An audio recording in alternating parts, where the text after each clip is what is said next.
তারাও মাঝে মাঝে বিএনপির লোকেরা ইন্টারেস্টিং কমেন্ট করে আমার প্রোফাইলে।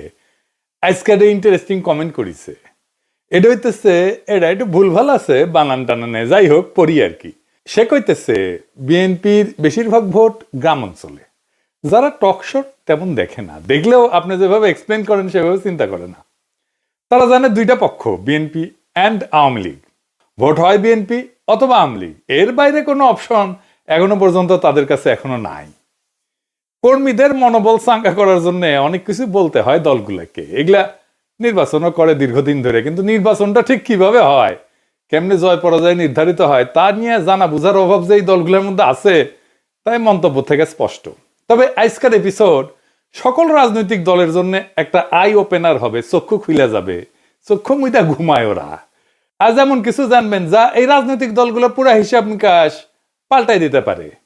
আমি এই কাজটা হাসিনা পর থেকে করতেছি, আজ যা দেখাবো তা হচ্ছে স্যাম্পল। ভাইবেন না আমি নির্বাচন নিয়ে সকল গুড় তত্ত্ব কইয়া দিতেছি, আজকে খুবই সামান্য কব। নির্বাচনে আসল খেলা পরে শুরু হবে, টের পাইবেন। আজ শুধু হালকার উপরে ঝাকসা দেখাবো, কোন এক্সটেন্টে এই কাজ যাইতে পারে সেটা বুঝতে পারবেন। আসেন আল্লাহর নামে শুরু করি। আপনারা জানেন কি যে সিলেট সদরে যেই দল জিতে সে দল সরকার গঠন করে। সবাই কইতো সিলেট এক আসনে জাদুর প্রদীপ আছে, এই জন্য রাজনৈতিক দলগুলো সিলেট এক আসন থেকে নির্বাচনী প্রচার শুরু করে। কথাটা অবশ্য পুরাপুরি সত্য না, কারণ 1986 সালে এইখানে হুমায়ুন রশিদ চৌধুরী জিতেছিল স্বতন্ত্র প্রার্থী হিসাবে। তো স্বতন্ত্র প্রার্থী তো সরকার গঠন করে না। যাই হোক, তবে বাংলাদেশের মাত্র কয়েকটা আসন, মাত্র কয়েকটা 85টা আসন, এই আসনে আপনি সংখ্যাগরিষ্ঠতা পাইলে আপনি সরকার গঠন করতে পারবেন, গ্যারান্টেড। এই 85টা আসনে সংখ্যাগরিষ্ঠতা পাইলে আপনি সারা দেশে পাইবেন সংখ্যাগরিষ্ঠতা। সে আসনগুলা কোনগুলা, এটাই হইতেছে আজকের স্যাম্পল। তবে আমি বুঝাই দেব যে কেনই বা বলতেছি এই 85টা আসনগুলোতে সংখ্যাগরিষ্ঠতা পাইলে সরকার গঠন করতে পারবেন। এই আসনগুলো কোনগুলা আসেন সেটা এবার দেখি। বাংলাদেশের শহর আর নগরের সিটগুলা এই 85টা আসন। তাহলে নগরের সিটগুলো কিভাবে আইডেন্টিফাই করবেন? সিটি কর্পোরেশন আছে যেই সিটে, পৌরসভা আছে যেই সিটে, এছাড়া সংসদীয় আসনগুলোর একটা ছোট অংশ আছে যা মিশ্র প্রকৃতির, যেখানে শহর এবং গ্রাম উভয় এলাকারই ভোটার অন্তর্ভুক্ত থাকে। এদেরও নাগরিক ভোটারদের মতো ক্যারেক্টার থাকে, শহর বা নগরের আসনগুলোর মতো এগুলো আচরণ করে। এই মিশ্র আসনগুলোকে যুক্ত করলে আমরা বাংলাদেশের নগরায়নের একটা পূর্ণ চিত্র কিন্তু পাবো। আমি 3টা ভাগের তালিকাটা উপস্থাপন করতেছি। 1 নাম্বার, এডিটর সাহেব পাশে লিখে দেন, পূর্ণাঙ্গ নগর আসন, যেগুলো মূলত সিটি কর্পোরেশন এলাকা নিয়ে গঠিত। 2 নাম্বার, পৌরসভা কেন্দ্রিক আসন, যেগুলো মূলত জেলা শহরের পৌরসভা নিয়ে গঠিত। 3 নাম্বার, মিশ্র প্রকৃতির আসন, যেখানে উল্লেখযোগ্য শহর বা পৌর এলাকা থাকলেও একটা বড় অংশ গ্রাম নিয়ে গঠিত। তাইলে আমরা আসনগুলো এবার একটু বুঝে দেখি কোনটা কোনটা। 1 নাম্বার, পূর্ণাঙ্গ নগর আসন, যেগুলো সিটি কর্পোরেশন ভিত্তিক।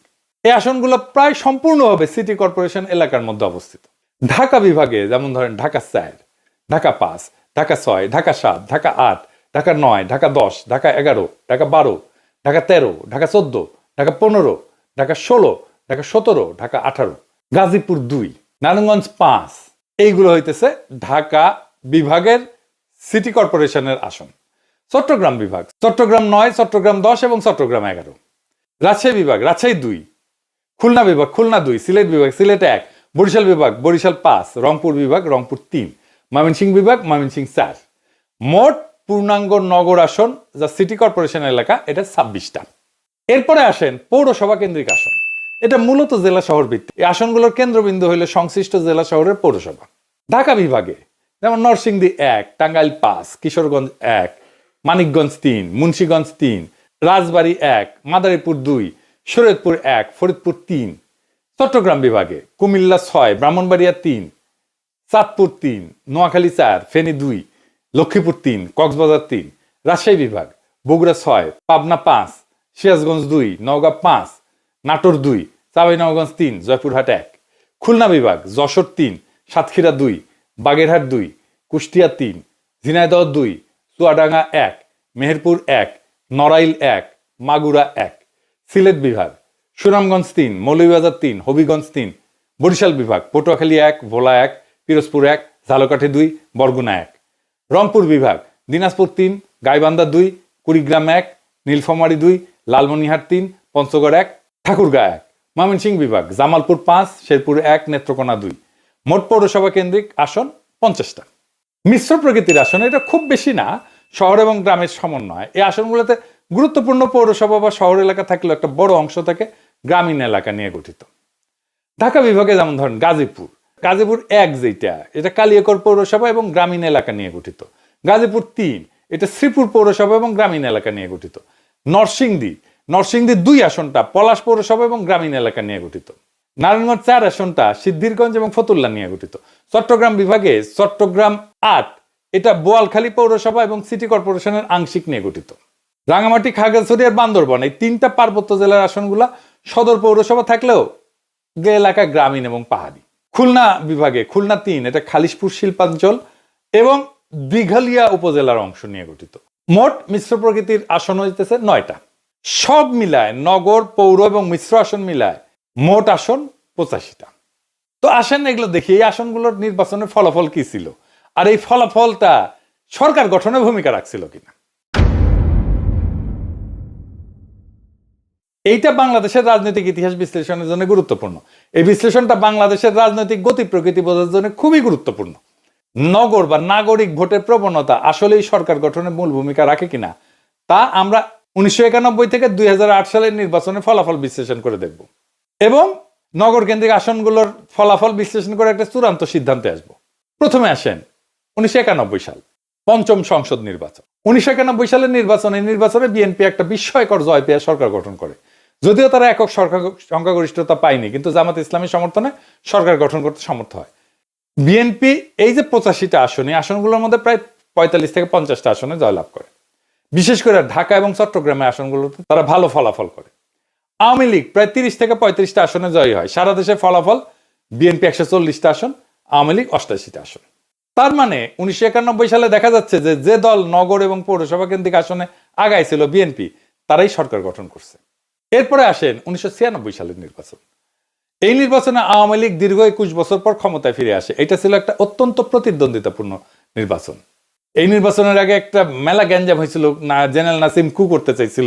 যাই হোক, ওই প্রসঙ্গে আর না আসি। তো আওয়ামী লীগ এই আসনগুলোর মধ্যে প্রায় 50 থেকে 55টা আসনে জয়লাভ করে। এই নগরের আসনগুলোতে ঢাকা মহানগর সহ অনেক জেলা শহরে আওয়ামী লীগ ভালো ফল করে। বিএনপির প্রায় 25 থেকে 30টা আসনে জয়লাভ করে। সারা দেশের ফলাফল হইতেছে আওয়ামী লীগ 146টা আসন, বিএনপি 116টা আসন পায়। 1996 সালেও একই প্রবণতা দেখা যায়। যেই দল নগর পৌরসভা কেন্দ্রিক আসনে সুস্পষ্টভাবে আগাইছিল যেমন আওয়ামী লীগ, তারাই সরকার গঠন করতে সক্ষম হয়। এবার আসেন 2001 থেকে 2008 সালের নির্বাচনের ফলাফল দেখি।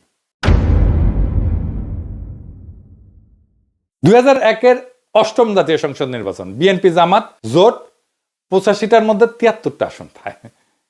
2008-এর নবম জাতীয় সংসদ নির্বাচনে আওয়ামী লীগ মহাজোট 85টার মধ্যে 77টা আসন পায়। 2001-এর অষ্টম জাতীয় সংসদ নির্বাচনে বিএনপি জামাত নেতৃত্বাধীন 4 দলীয় জোট ভূমিধ্বস জয় পায়। নগর পৌরসভা কেন্দ্রিক আসনগুলোতে তাদের ব্যাপক আধিপত্য দেখা যায়। এই যে পূর্ণাঙ্গ নগর আসন সিটি কর্পোরেশন 26টার মধ্যে বিএনপি জামাত পায় 24টা আসন। বিশেষ করে ঢাকা, চট্টগ্রাম, রাজশাহী, খুলনা মহানগরে প্রায় সব কয়টা আসনই তারা পায়। আওয়ামী লীগ মাত্র কয়েকটা আসনে জয় হইতে পারে। পৌরসভা কেন্দ্রিক আসনগুলো 50টার মধ্যে বিএনপি জামাত প্রায় 42টা আসন পায়। দেশে প্রায় সকল জেলা শহরের আসনে তাদের প্রার্থীরা জয়লাভ করে। আওয়ামী লীগ প্রায় 8টা আসনে জয় হয়। মিশ্র প্রকৃতির আসন 9টার মধ্যে বিএনপি জামাত জোট পায় 7টা আসন, আর আওয়ামী লীগ প্রায় মাত্র 2টা। তার মানে নগর, আধানগর এলাকার ভোটাররা মূলত জামাত বিএনপি জোটকেই সমর্থন দিয়েছিল 2001 সালের নির্বাচনে। এটা ছিল আওয়ামী লীগের জন্য একটা বড় বিপর্যয়। 2008 সালের নির্বাচন, নবম জাতীয় সংসদ নির্বাচন। আমরা জানি এই নির্বাচনে আওয়ামী লীগ নেতৃত্বাধীন মহাজোট বিপুল সংখ্যাগরিষ্ঠতা অর্জন করে, যা 2001 সালের ফলাফলের সম্পূর্ণ বিপরীত চিত্র। পূর্ণাঙ্গ নগর আসন সিটি কর্পোরেশন আসনে 26টার মধ্যে আওয়ামী লীগ সব কয়টা আসনে জয়লাভ করে, সব, একটাও বাদ ছিল না। ঢাকা, চট্টগ্রাম সহ সকল সিটি কর্পোরেশন আসলে মহাজোটের প্রার্থীরা বিপুল ভোটে জয়ী হয়। বিএনপি জামাত জোট কোনো আসনই পায়নি। পৌরসভা কেন্দ্রিক আসন 50টার মধ্যে আওয়ামী লীগ মহাজোট 45টা আসনে জয়ী হয়। বিএনপি জামাত মাত্র 5টা আসনের মতো পায়। মিশ্র প্রকৃতির আসন 9টার মধ্যে আওয়ামী লীগ 6টা আসন পায়, আর বিএনপি জামাত পায় 3টা আসন। এই নির্বাচনে নগর পৌর এলাকার ভোটাররা পুরোপুরি আওয়ামী লীগ নেতৃত্বাধীন মহাজোটের দিকে ঝুঁকে পড়ে। বিএনপি জামাত জোটের ভরাডুবি হয়, বিশেষ করে শহরাঞ্চলে তারা প্রায় নিশ্চিহ্ন হয়ে যায়। এই তথ্য থেকে স্পষ্ট যে বাংলাদেশের নগর এবং পৌরসভা কেন্দ্রিক আসনগুলোর ভোটাররা নির্দিষ্ট কোনো দলের স্থায়ী সমর্থক না, এবং জাতীয় রাজনৈতিক প্রেক্ষাপট অনুযায়ী তাদের ভোটের ধারা পরিবর্তিত হয়। তো এই 4টা নির্বাচনের আলোকে ফলাফল বিশ্লেষণ করলে একটা সুস্পষ্ট প্যাটার্ন বা ধারা লক্ষ্য করা যায়। এটির শেষে পাশে একটা টেবিল করেন নির্বাচনের বছর, নগর আসনে বিজয়ী সরকার গঠনকারী দল এবং নগর আসনের ভূমিকা। 1991 নগর আসনে বিজয়ী বিএনপি, সরকার গঠনকারী দল বিএনপি। নগর আসনের ভূমিকা কি? নির্ণায়ক ভূমিকা। 1996 নগর আসনে বিজয়ী আওয়ামী লীগ, সরকার গঠন আওয়ামী লীগ। নগর আসনগুলোর ভূমিকা নির্ণায়ক। 2001 নগর আসনে বিজয়ী বিএনপি জামাত, সরকার গঠন করে বিএনপি জামাত, নগর আসনের ভূমিকা নির্ণায়ক। 2008 নগর আসনে বিজয়ী আওয়ামী লীগ, সরকার গঠন করে আওয়ামী লীগ মহাজোট, এবং নগরের আসনগুলোর ভূমিকা নির্ণায়ক। এই 4টা অবাধ এবং প্রতিদ্বন্দ্বিতাপূর্ণ নির্বাচনের ফলাফল বিশ্লেষণ করে এটা সুস্পষ্টভাবে প্রতীয়মান হয় যে দল বা জোট বাংলাদেশের নগর বা পৌরসভা কেন্দ্রিক আসনগুলোতে আগায় থাকে তারাই সরকার গঠন করে। এরাই মূলত সুইং ভোটার। এই আসনগুলো কোনো দলের একচেটিয়া না। এর কারণ কি হইতে পারে? এর কয়েকটা সম্ভাব্য কারণ হইতে পারে।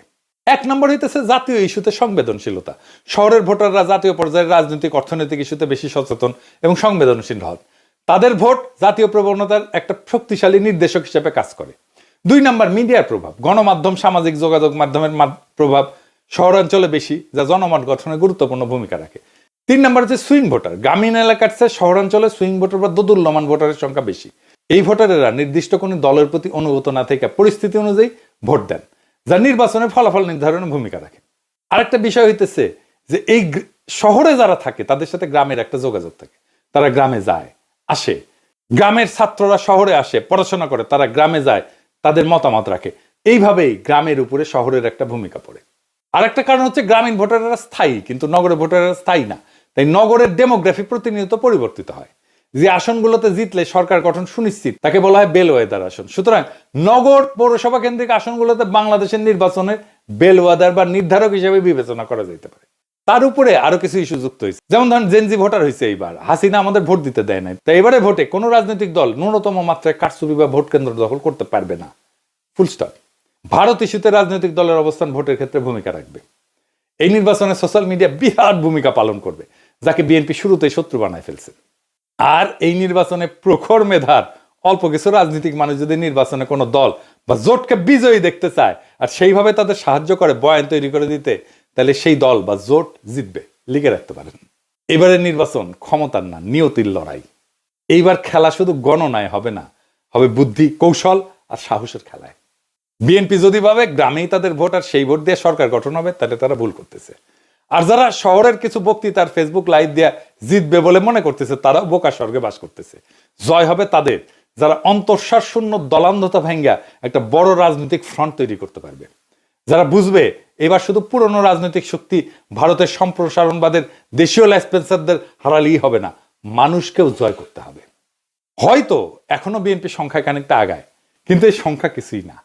যদি চিন্তা না থাকে, যদি বয়ান না থাকে, যদি মেধার নেতৃত্ব না থাকে, এই লড়াই শুধু পোস্টার আর মিছিলের না, এই লড়াই বয়ানের, আদর্শের, প্ল্যানের, দখলের। আর যারা শহরের ভোটারদের সোশ্যাল মিডিয়াকে শত্রু মনে করে, তারা বুঝে না নতুন ভোটারদের যুদ্ধ এখন ফোনের স্ক্রিনে শুরু হয় আর মাঠে গিয়ে শেষ হয়। কিন্তু এখনো সময় আছে। যারা পুরনো ব্যবস্থার পতন চায়, নতুন রাষ্ট্র করতে চায়, যারা সত্যিই জিততে চায়, তাদের দলের বাইরের দেশপ্রেমিক শক্তিগুলোকে সাথে নিতে হবে। একটা ঐক্যবদ্ধ ফ্রন্ট গঠন করে মেধার শানিত অস্ত্র নিয়ে মাঠে নামতে হবে। কারণ এইবার জয় হবে তারা যারা ভয় পায় না আর বিশ্বাস করে জনগণের শক্তিতে, যারা প্রখর মেধায় বলিয়ান। ইনকিলাব জিন্দাবাদ।